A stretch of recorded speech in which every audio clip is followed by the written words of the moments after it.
There are moments in history where an individual enters a room and everything changes. No trumpet announces them, no speech precedes them, and yet the atmosphere bends, the conversations soften, eyes shift, and a quiet weight takes hold of the space. It is not fear alone, nor admiration alone. It is something deeper, something that borders on reverence, as though a mortal has stepped forward cloaked in divinity. Alexander the Great was said to possess such an aura. His soldiers, hardened by war, believed he carried the favor of the gods themselves. When Napoleon entered a council chamber, men who had fought beside him felt both devotion and unease, as though standing in the presence of destiny itself. Even in our modern age, stripped of crowns and thrones, the effect persists. A billionaire, a political titan, a cultural icon, when they walk in, ordinary people feel the same pull. Rational or not, we still treat some men as though they are more than men. But this godlike reputation is not a miracle. It is not chance nor some mysterious gift of nature. It is engineered, it is calculated, it is built. Machiavelli, writing in the turmoil of Renaissance Italy, saw this truth with ruthless clarity. He understood that people crave leaders who seem larger than life. They long for figures who embody certainty when the world is chaotic, who project power when others feel weak, who appear eternal in a reality that devours everything with time to be treated like a god. One does not need to be divine. One needs only to master perception, for perception is stronger than truth. A king who appears invincible is safer than a king who merely is invincible. A leader who seems beloved can survive even when whispers of betrayal spread in secret. Reputation becomes armor, shielding you from enemies before they even draw their blades. Reputation becomes a sword, cutting through resistance before a word is spoken. Those who doubt you hesitate, those who oppose you recalculate, and those who follow you do so with a fervor that borders on worship. Consider Julius Caesar long before he declared himself dictator. For life, he cultivated the image of inevitability. He wrote his own commentaries on the Gallic Wars, ensuring that even those who never met him thought of him as a man chosen by fate. His victories were not just battles won, they were stories, carefully told and widely spread, that lifted him from general to legend. By the time he crossed the Rubicon, his reputation had already done most of the work. Rome did not simply see a man marching. It saw destiny embodied, in human form. This is the hidden truth that Machiavelli forces us to confront. The world does not treat you as you are. It treats you as you appear. Reputation is not the echo of your deeds.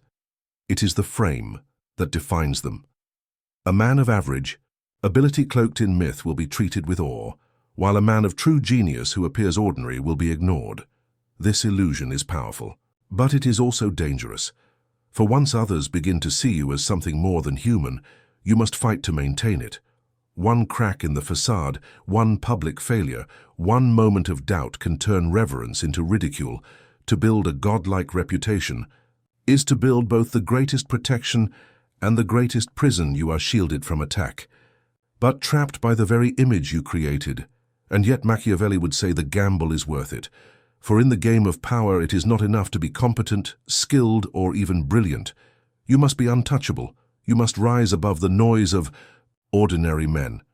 You must construct a reputation so strong that others hesitate to question you, so enduring that they cannot imagine you falling, so mythic that they treat you as something eternal. This is not magic.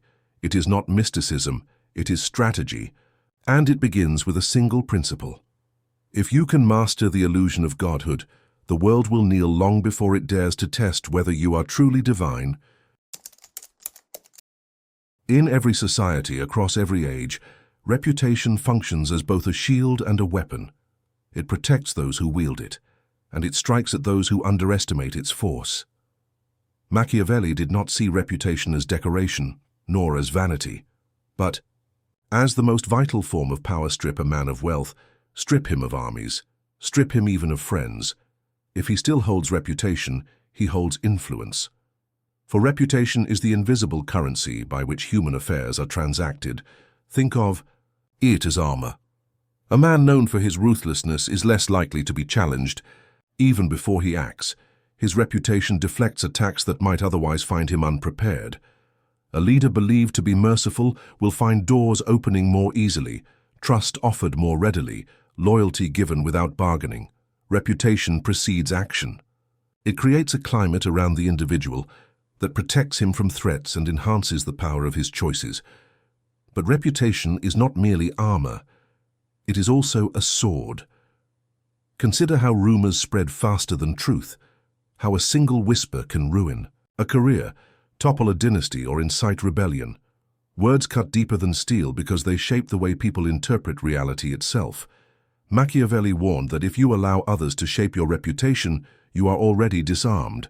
Your enemies can strike without ever raising a blade because they will poison the perception others hold of you.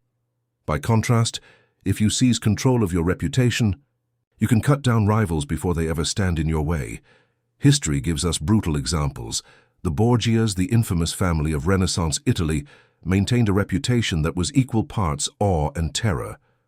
Cesare Borgia, Machiavelli's own model of ruthless statecraft, was known to be decisive, merciless, and unpredictable.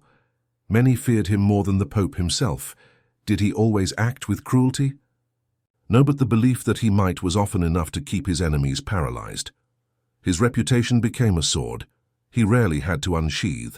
The mere image of what he was capable of did the work for him. We see this pattern again in the 20th century. Consider Winston Churchill. His reputation as a bulldog, stubborn and unyielding, was not just a reflection of his personality, it was a weapon wielded against Hitler. His words, his posture, his image, all reinforced the myth of defiance. Britain, weary and fractured, drew strength from this reputation. Even when defeat seemed imminent, Churchill's constructed image held the nation together like armor. His speeches, carried across the airwaves, were not mere words. They were blades cutting into the enemy's morale while forging steel within his people. Reputation as armor and sword rests on a psychological truth. People rarely judge you by facts. They judge you by stories, by impressions, by what others whisper when you leave the room. Human beings are not objective creatures. We are myth-makers, storytellers, interpreters. We rarely see the truth of others. We see the version of them shaped by reputation, and once that version takes hold, it is almost impossible to undo. This is why Machiavelli insisted that a prince must guard his reputation with greater vigilance than his treasures. Treasures can be stolen, but a tarnished reputation may never be restored. A general may lose a battle and recover, but if he becomes known as the man who always loses, he will be finished. Before the next war begins, reputation outlives moments. It crystallizes them into permanent identity, but reputation must be actively managed. Left alone, it decays or is seized by enemies.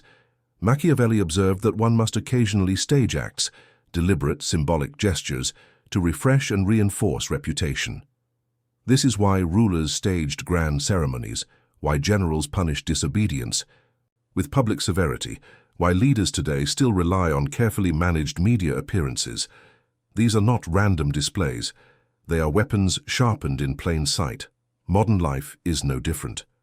In the digital age, reputation may spread faster than ever before, but the principles remain unchanged. Consider how a CEO's stock value rises or falls not merely on quarterly results, but on how the public perceives his strength.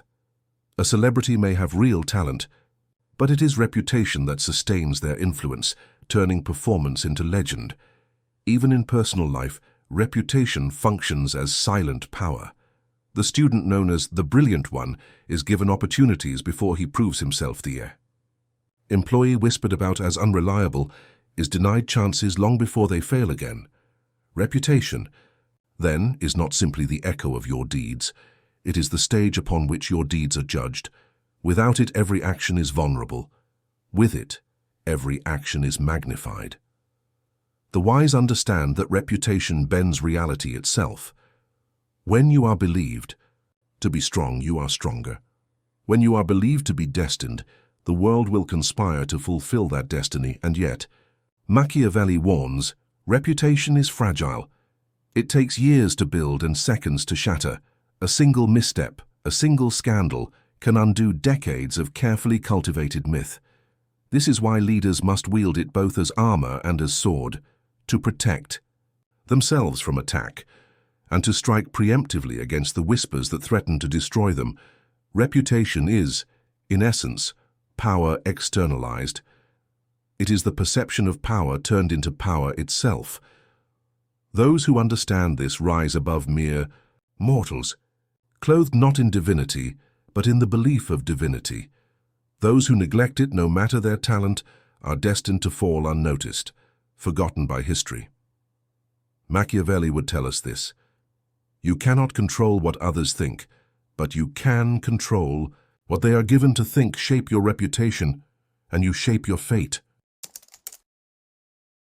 Why do ordinary men and women bow before another human being? Why does a crown, a uniform, or even a simple reputation transform flesh and blood into something resembling divinity? To understand why reputation holds such power, we must look not at kings and princes first, but at the human mind itself. At our core, humans are not rational creatures. We are meaning-hungry creatures. For tens of thousands of years, before cities, before writing, before law, tribes needed order. They needed symbols that could unify, stories that could inspire, figures that could embody the values of the group. To worship was not merely a religious instinct. It was a survival mechanism. The tribe that could rally behind a single, almost godlike figure, a chief, a warrior, a shaman, was the tribe that stood the best chance of survival. Machiavelli, writing in Renaissance Italy, understood this instinct with brutal clarity. He observed that people are more ready to offend one who desires to be loved than one who is feared. Behind that insight lies something deeper. People are not just looking for leadership. They are looking for someone who embodies forces larger than themselves. Love may inspire affection, but reverence inspires obedience. Reverence makes men sacrifice their lives for causes, for banners, for leaders who seem to touch the divine. This is the psychology of worship. When confronted with uncertainty, fear, or chaos, human beings prefer the illusion of certainty. They prefer the comfort of believing someone is more than human, someone is untouchable, chosen, destined. This is why reputation elevated to the level of myth becomes so dangerous. Once people begin to treat you as more than a man, you cease to be bound by the same rules. History shows us countless examples. Alexander the Great deliberately styled himself not only as a conqueror, but as a semi-divine figure, tracing his lineage to Achilles and even Zeus. His soldiers followed him into impossible battles because they believed they were serving something greater than any mortal campaign. Napoleon, centuries later, mastered the same psychology. He would walk among his men, letting them touch his uniform, speaking not as a distant emperor, but as a myth come alive. These soldiers did not just fight for pay. They fought for the legend. But why does this illusion work so consistently? Psychology gives us answers. Humans are wired to seek authority. The Milgram experiments in the 1960s revealed just how far ordinary people would go, even harming others, simply because an authority figure commanded them. But what grants that authority its weight is not just position or power, it is reputation. The reputation that the figure in front of you knows more, sees more, is more. The brain prefers hierarchy because it provides clarity. The higher the reputation of the figure, the more unquestioned their commands become. There is another layer here: projection. When someone appears untouchable, we fill in the blanks with our own desires and fears. A silent leader, like a silent god, becomes a canvas for the imagination. We project our hopes onto them, believing they are wise because we want them to be. We assume they are strong because we need them to be. Their reputation becomes a mirror reflecting back the insecurities of the crowd. Machiavelli would argue. Exploit this. If humans cannot help but project, then control what they project onto you. This is why he emphasized appearances as much as actions. A prince does not need to be merciful at all times, but he must appear merciful. He does not need to be religious, but he must appear religious. The appearance, the reputation, is what fuels the psychology of worship. Modern life proves this. Just as much as ancient courts, consider celebrities. Entire industries thrive on the construction of godlike images. A singer is not simply a performer. They are sold as icons, as untouchable figures whose every movement sparks imitation. Corporations do the same with their CEOs, Elon Musk, Steve Jobs. Their reputations became larger than life, transforming them into almost mythical innovators. Investors, employees, and entire markets bent their will around reputations that exceeded fact. Yet, this psychology cuts both ways. The higher the pedestal, the greater the fall. When worship collapses, it collapses brutally. Consider how swiftly reputations can be destroyed in the age of social media. A single scandal, a leaked recording, a betrayal, and the figure once treated like a god becomes mocked as a fraud. Worship turns to outrage, reverence to vengeance. The psychology of worship creates gods, but it also delights in destroying them. This is why Machiavelli urged caution. To construct a godlike reputation is to step onto a stage built on fire. It grants immense power, yes, but it also demands constant maintenance. The people who once worshipped you will scrutinize you for cracks. They will look for the moment the illusion slips, and if they find it, they will punish you for daring to rise above them. What then is the strategy? Machiavelli's answer is subtle. Never claim divinity outright. Allow others to grant it to you. Cultivate mystery. Demonstrate strength. Let silence do its work, and people will elevate you without your command. If you claim to be a god, you invite proof against you. If others whisper it for you, it becomes unassailable. This is the paradox of reputation. It requires careful construction, but must appear effortless. It demands constant reinforcement, but must appear natural. The leader who understands this balances on the razor's edge between mortal and myth. He becomes not just a man, but a symbol. And herein lies the terrifying truth: people do not simply follow leaders.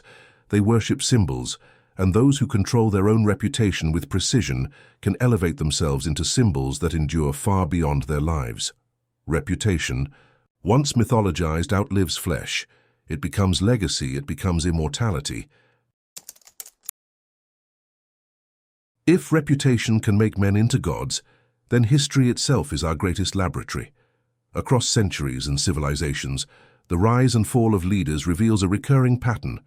Reputations built with precision endure beyond death, while those built carelessly collapse in disgrace. To understand how to build a reputation so strong that people treat you like a god, we must study those who mastered the craft and those who failed. Let us begin with Alexander the Great. Barely. In his 20s, he conquered much of the known world. But conquest alone was not his genius. Many kings had armies. Alexander's brilliance lay in how he fused power with myth. He claimed descent from Achilles, styling himself as a continuation of Homer's heroic tradition. He visited the oracle of Ammon in Egypt, where priests declared him the son of Zeus. Whether or not Alexander believed it himself is irrelevant. What mattered was that his soldiers, did they march through deserts and mountains, believing they were not following a mere mortal, but a living legend. His reputation became a shield stronger than any armor. Few dared to challenge him, not because of numbers, but because to oppose Alexander was to oppose destiny itself. Contrast this with his successor generals, the Diadochi, who carved up his empire after his death. They had armies, but no aura. They claimed power, but no myth. Without Alexander's godlike reputation, their kingdoms were plagued with betrayal, fragmentation, and decline. The empire of a man with a myth could not be inherited by men without one. Centuries later, Julius Caesar understood the same truth. Rome was weary of endless civil wars, but Caesar knew reputation could reshape perception. He crafted himself as the savior of Rome, the man who brought stability, the conqueror who wrote his own histories with such brilliance that his enemies became footnotes. When he crossed the Rubicon, it was not merely a military act. It was an act of theater. He was saying to Rome, "You cannot stop me, because my story has already been written in your hearts." His assassination, ironically, only solidified his godlike aura. The conspirators thought they were killing a tyrant, but they ended up creating a martyr within a year. Caesar was declared a god by the Roman state, and his heir Augustus used that divinity to cement the empire. But what happens when the illusion breaks? Consider Louis XVI of France. For centuries, French kings had cultivated a near-divine reputation. Louis XIV called himself the Sun King, surrounding himself with such grandeur at Versailles that courtiers felt small in his presence. He was not just a king. He was the embodiment of France itself. By the time of Louis XVI, however, the myth had decayed. Scandals, incompetence, and financial collapse stripped away the illusion. The king's reputation no longer inspired reverence, but resentment. The mob dragged him from his palace. And instead of worshipping him as a god, they guillotined him as a man. The divine aura, once carefully constructed by his ancestors, evaporated, and with it, the monarchy itself. Machiavelli, watching the turbulence of Italian city-states, saw this. The same pattern. He noted how Cesare Borgia, though ruthless, understood the theater of reputation. Borgia used cruelty, not recklessly, but strategically, executing his enemies in ways that terrified potential rivals, while presenting himself as a bringer of order to the people. Machiavelli admired him not for his morality, but for his mastery of perception. He knew that reputation mattered more than truth. For the crowd, the symbol is stronger than the reality. This principle carries into the modern world. Consider Winston Churchill during the Second World War.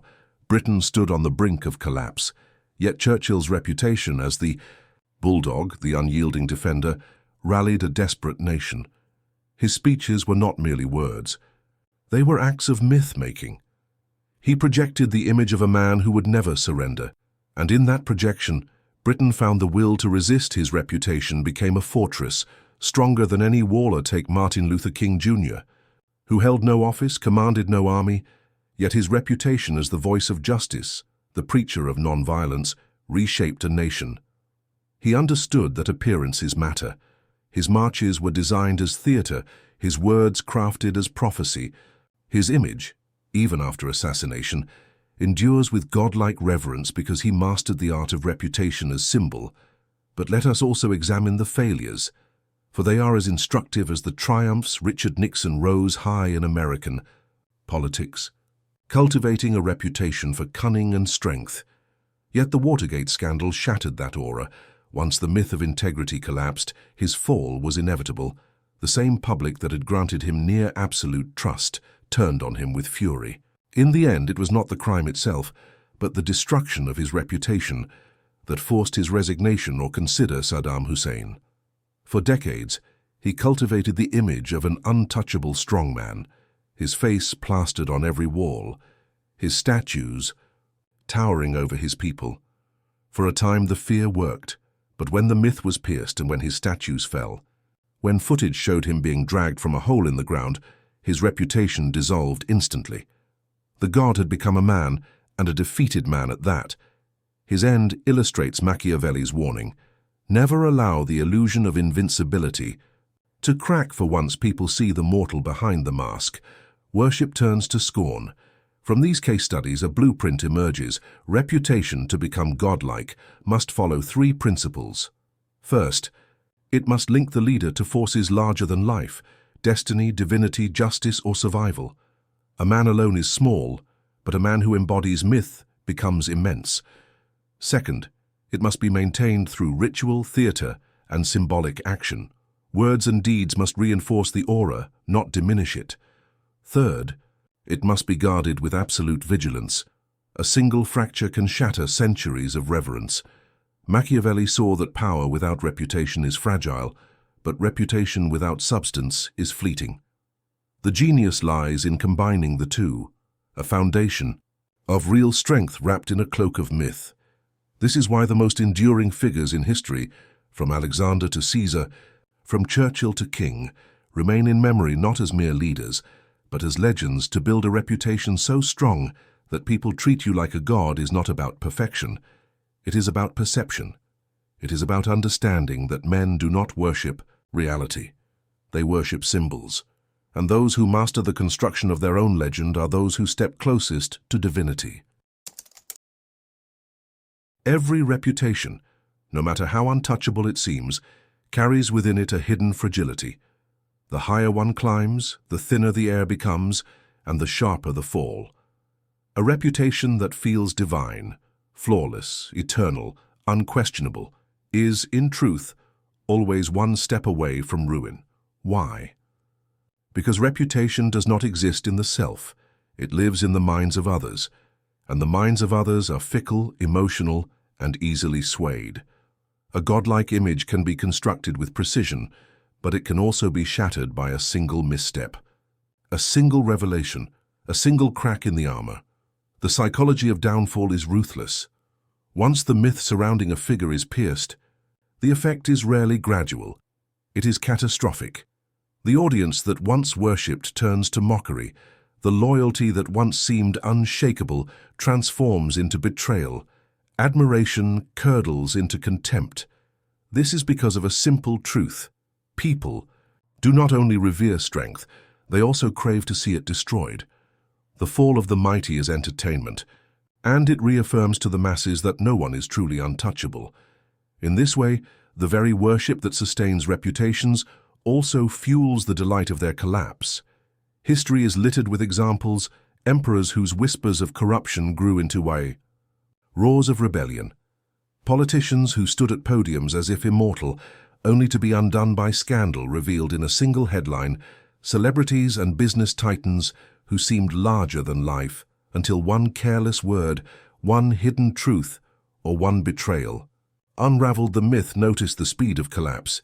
Years of construction, decades of careful myth-making, undone in days. This is the paradox of reputation. It requires enormous effort to build, yet it can be destroyed almost instantly.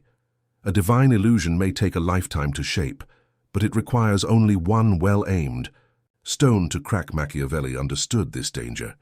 He warned that appearances must not only be created, but vigilantly maintained. Reputation is not a crown you wear. It is a fire you must keep feeding. If you stop tending to it, the flames weaken and the shadows of doubt begin to grow.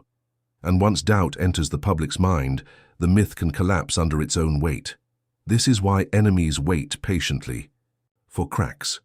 While you project strength, they bide their time.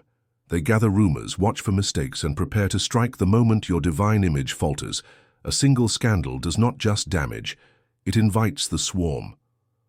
What was once whispered, behind closed doors suddenly explodes into open attack. Machiavelli knew that the fall of a reputation is rarely caused by one enemy. It is caused by many, all emboldened when they sense the myth has lost its invincibility.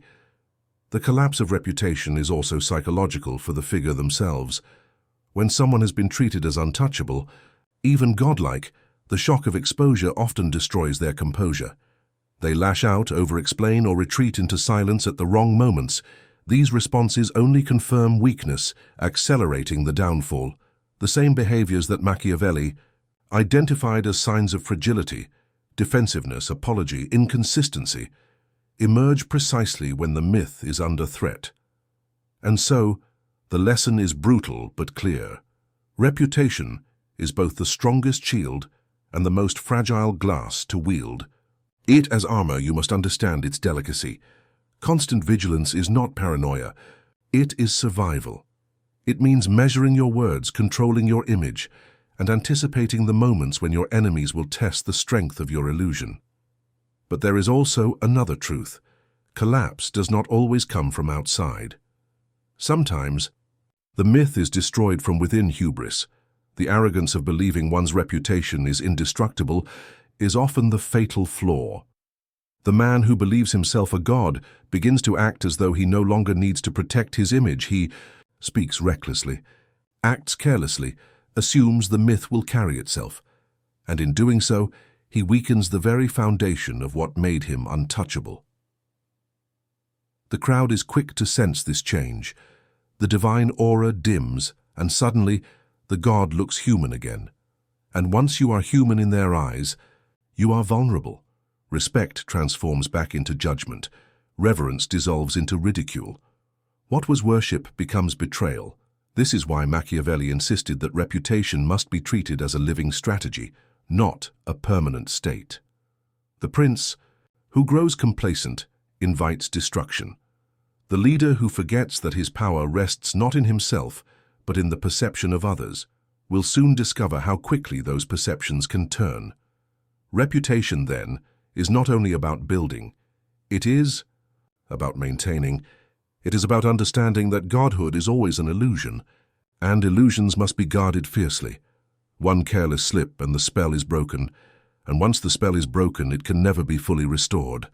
A reputation rebuilt is never as strong as one that was never pierced. People may forgive, but they never truly forget. The crack, however small, remains visible. The fragility of godhood is the final warning. To rise is not enough.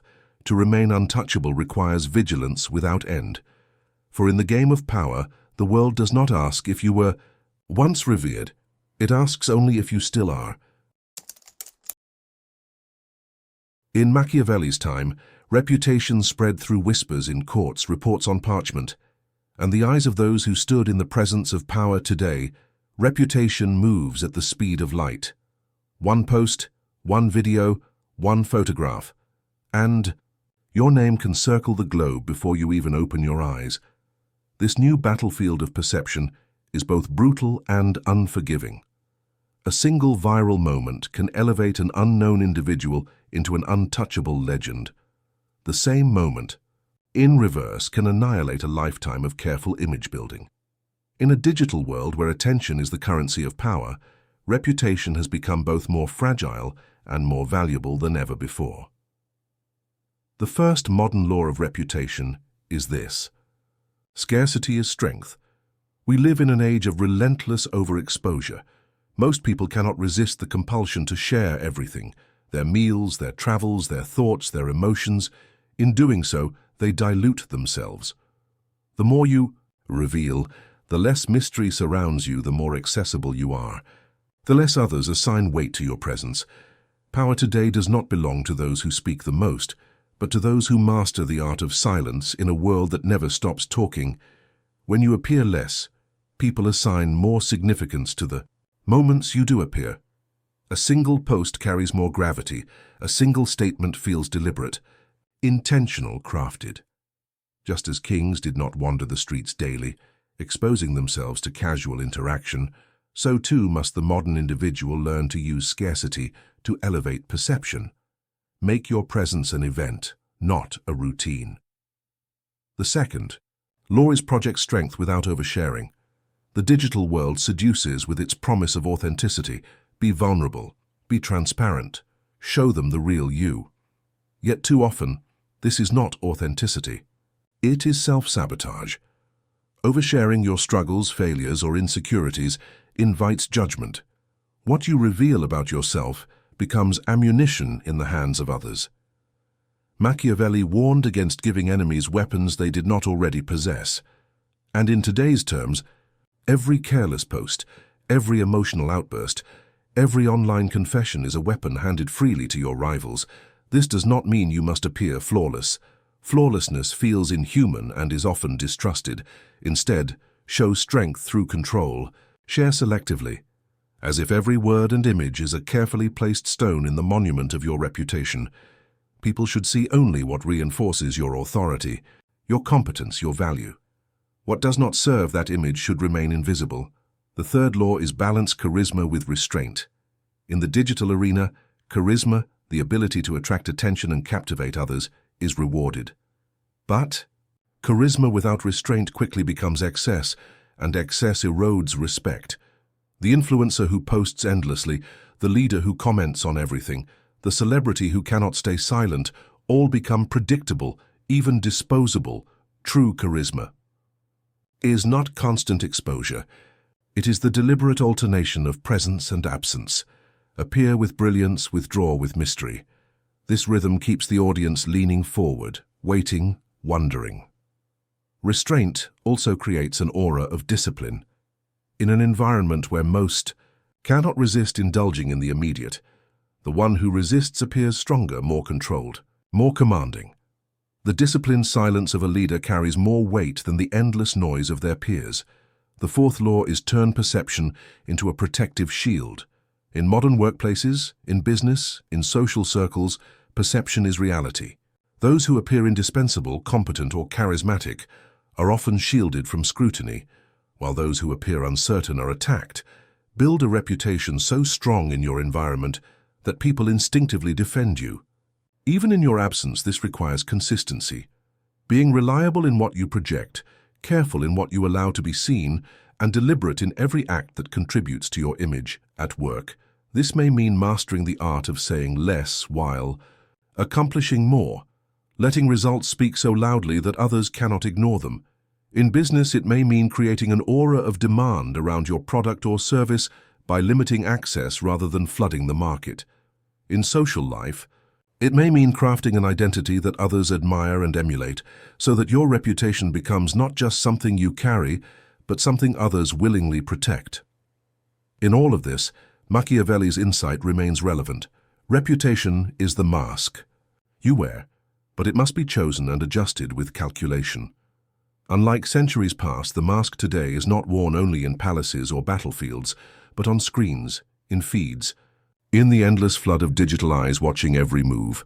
The modern battlefield of attention is more dangerous than any throne room because it never sleeps. The court of public opinion is now global, constant, and merciless. The reward for mastering it is extraordinary. A reputation so untouchable that opportunities come unasked, respect arrives without demand, and your influence extends beyond your direct reach. But the punishment for neglecting it is swift and merciless. Exposure, mockery, cancellation, oblivion. To live in this age, then, is to recognize that the principles of Machiavelli are not relics of the past, but urgent necessities of the present.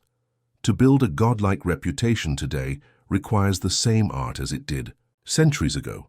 Control of appearances, mastery of silence, and unrelenting vigilance. But the stakes are higher, because your image does not reach hundreds. It reaches millions. And every moment, whether you are aware of it or not, is an opportunity either to reinforce the myth or to expose the flaw. The question is no longer whether reputation matters. It is whether you will shape it or allow others to shape it for you. In the end, no man is born a god.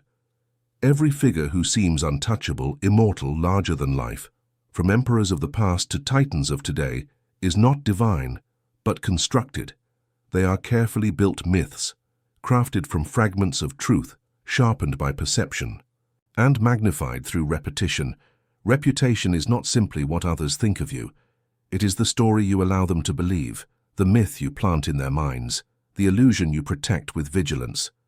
Machiavelli understood this with cold clarity. The world does not bend to strength alone, nor to goodness, nor even to brilliance. The world bends to perception. If people believe you are strong, you are strong. If people believe you are untouchable, you are untouchable. If people believe you are dangerous even when you are not, they will hesitate to strike. This is the eternal game of power, not the reality of who you are, but the shadow you cast in the minds of others. History remembers Alexander as unstoppable, Caesar as invincible, Napoleon as brilliant, not because they were flawless, but because they mastered the performance of flawlessness. Even their defeats became part of their myth, woven into the aura that survived beyond their flesh. And yet, reputation is not carved in stone. It is delicate. It can be shattered by carelessness, betrayed by overexposure, or undermined by inconsistency. This fragility is what makes it both dangerous and sacred. For if your myth cracks, it collapses quickly. Like a temple whose foundation has rotted away, those who once revered you will turn because belief is fickle, and perception is always hungry for the next spectacle. So the task is never finished. The building of reputation is a lifelong discipline. You must move deliberately, act with calculation, reveal only what strengthens the myth and conceal what weakens it. Each choice either adds to the legend or erodes it. Each silence, each appearance, each word you let fall into the world is part of the architecture of your divinity in today's world, where attention is scattered and myths are born and destroyed in days. This discipline matters more than ever. It is not enough to simply exist. You must design how you exist in the minds of others. That design is your shield. That design is your weapon. That design is the difference between being ignored, being forgotten, or being treated like a god. The truth is this: people want gods. They want figures to admire, to fear, to follow, to hate, to elevate beyond themselves. They crave symbols more than men. And if you do not build the symbol deliberately, they will assign one to you, and it may not be the one you want. Machiavelli's final lesson is harsh but liberating. You cannot control the world, but you can control what the world sees, and in that control lies a power that approaches the divine. So the choice is yours, to live as you are, exposed to doubt and dismissal, or to shape perception, to build the myth, and to walk through life as though cloaked in something untouchable. Not because you were born a god, but because you mastered the art of appearing as one, and in that appearance, people will treat you as though you stand above them. Not because you are divine, but because you've made them believe it. Leave a comment below. What part resonated most with you? Or better yet, what did you feel but didn't expect to? And if you know someone who's been underestimated too long, share this with them, because in a world obsessed with volume, the ones who whisper with weight are the ones truly. Remember, stay sharp, stay unreadable, and I'll see you in the next one.